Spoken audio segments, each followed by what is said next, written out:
So we are reading the book Happiness in Your Skin, and I'm happy that we have read about 67 pages and 4 chapters of the book. We've read about 4 chapters of the book already. There are 18 chapters, by the way. So we are still about 14 chapters short, and hopefully by the time I'm done reading the book, I'll be quite proud of having explained my book on happiness, and then I'll move on to other books that I've read, other books that I've written, and I also want to review some books that I've read also, especially one of these books on Hiro Onoda, the man who spent 29 years in jungle. So hopefully I'll do that someday, right? So let's start with, this is a very amusing chapter. It's called Forms of Happiness. It's called Forms of Happiness, right? So we've looked at happiness from different angles so far. Now let us look at different kinds of happiness that are possible and the kind of happiness we should really work towards. Is happiness of different kinds? Sure it is. Drinking a small cup of tea on a rainy day is definitely a different kind of happiness than being on stage and killing as a performer. Traveling away from home is a different kind of happiness than spending time with your parents. Happiness is rendered in different forms and it's offered by life to us in small portions. We need to understand which portions we want more and which portions we don't really want. So that what we're trying to say is happiness comes in different forms, in different textures, in different feelings.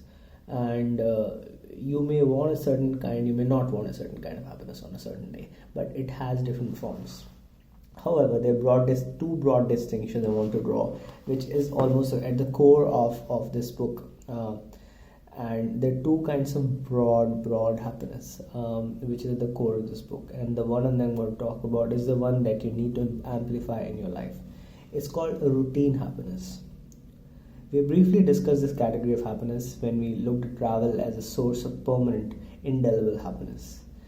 Where do you live your life? If I ask you what your routine is, you'll tell me a set of activities that you do. A set of activities from morning to evening, which will include getting up in the morning, going to work, working from home, getting back to your family, or meeting your friends. Most people have a similar routine. The question is this: is your routine giving you joy, or is it sapping life out of you? This is the most important part of this book, and this is the most important part of something that you need to understand about your life.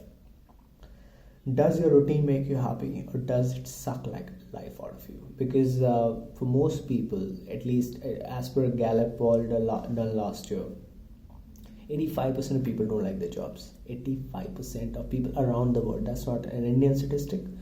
It's a global, or I think it's a US statistic, and 85% of people, and US is the most developed country in the world, number one economy in the world, and 85% people don't like their jobs. If 85% don't like their jobs in the US, the numbers would be significantly higher in underdeveloped countries like India. So what we need to really fix is our routines. We need to ensure that our routines are built in a way that they make us happy. Everyone has a different requirement from the routine, but our routine has to be a reflection of who we are as people. If you tell me a routine, I'll tell you who you are. If you're an early riser, then you clearly make an effort to get up early in the morning to start your day on time. Mornings give you happiness, and getting an early start to the day makes you happier. You may be an employee, a businessman, or a freelancer. That'll determine your place and pattern of work. If you need to be really happy, you need to be able to extract happiness out of your everyday routine. The activities that you do on a daily basis, and your relationship with those people and activities determine the quality of your life. For example, let us look at the routine of two people, John and Monica. These are hypothetical people. I've just named them to illustrate the point of routine happiness. John is 40 and lives with his wife Monica in Delhi, India. They have no kids. His wife is a working woman and he's a businessman. He runs a digital advertising company. John gets up at 6 a.m. and hits the gym. He gets back around 7:30 a.m., has breakfast with Monica, who's also getting ready for work. Monica is not an early riser, so she wakes up as late as possible in order to be able to hit her office on time. Her office is about 30 minutes away, and John drops her on his way to work. Monica has been putting on a bit of weight off late, but she can't get up in the morning to work out because she sleeps late. John and Monica have fights about the right time to go to bed. John insists on sleeping early. Monica doesn't like or want that discipline. John is active during his working hours and eats healthy. He likes his work. He started the agency after having worked in a couple of agencies earlier. He gives his best to clients, but he's also worried about Monica, who's been struggling to keep herself happy and healthy. Monica doesn't really like her job, but she has been doing it for a while and doesn't mind the money it brings. It helps the household, after all, she argues. She craves to go on holidays every now and then, but John finds it difficult to make time off his new business. He's quite involved in his work, and he almost grudges regular holidays. There's some friction which has come off late between the couple because of their routines which have different demands, expectations, and nature. John likes his routine and he likes to travel too, but he doesn't see travel as the only way to find a little happiness. His routine brings him joy and travel is a nice little break. Monica wants to go away since she doesn't like her routine. Every time she travels, she feels she's happy, but she grudges getting back to her routine. Well, the short story may just be your story, a story of a friend. I need you to find happiness in your routine. Be John and don't be Monica. If you're struggling with issues in your routine, fix your routine. If you're stuck in a work area which you don't like or enjoy, you need to figure a way out. You need to look at things that you may enjoy doing and figure out how you can make time or make a career move. I made several career moves in my corporate career as well. I worked in advertising, aviation, BPO, and research industries as I was trying to understand what I really enjoyed doing. Eventually, I quit my job so that I could spend time writing and hitting the stage as much as possible. I'm writing these words from my room, working from home in my shots.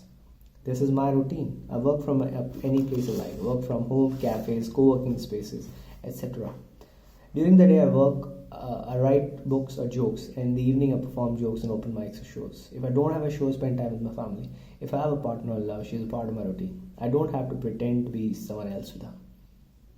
What is your routine? What kind of work do you like? Who's your partner? How did that person become a part of your life? Do you love him, her, to spend your days with them? I want you to find happiness in your routine. When you sip a cup of tea, sit with someone you love. Even that person is you. When you sit down to do a piece of work, give it everything. When you can't, give it everything. You should be doing something else. You should be doing something to which you can give everything. I guess I'll stop here. From tomorrow, I'll talk about how, the other kinds of happiness there is. There are a few other kinds of happiness. This is the most important kind of happiness. Routine happiness is the most important kind of happiness in the world. Routine happiness means there is happiness in your everyday life. You do what you enjoy. You spend time with people you enjoy. That means there is happiness in your routine. You don't grudge reality so that you have to get away from it to be happy. Your travel is not an escape. Your travel is a break from a happy life to another state of happiness, right? So if you want to be happy, you have to fix your routine. You have to make your routine happier. Routine happiness is the number one kind of happiness. And we'll continue reading the book tomorrow. Thanks for watching. And subscribe and tell your friends about the channel in case you find these videos useful. Thank you. Bye.